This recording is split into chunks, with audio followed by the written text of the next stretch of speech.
Ake va Husanov menimcha ular yomon o'ynamadi.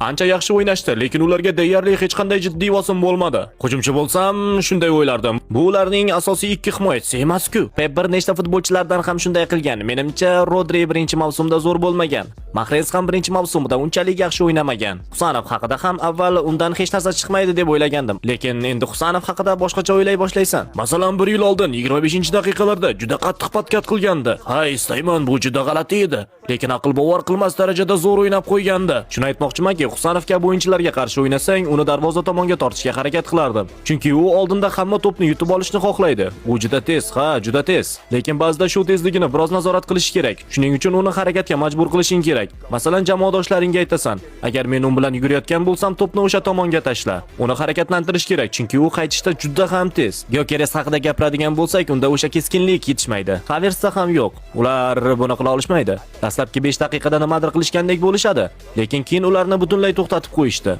Gap shundaki, Gyökeres tezlik yetishmasa ham u baribir foydali bo'lishi kerak. Masalan, Teddy Sheringham kabi o'yinchilarni qo'ysang, u tez bo'lmasa ham o'yinga ta'sir ko'rsata oladi.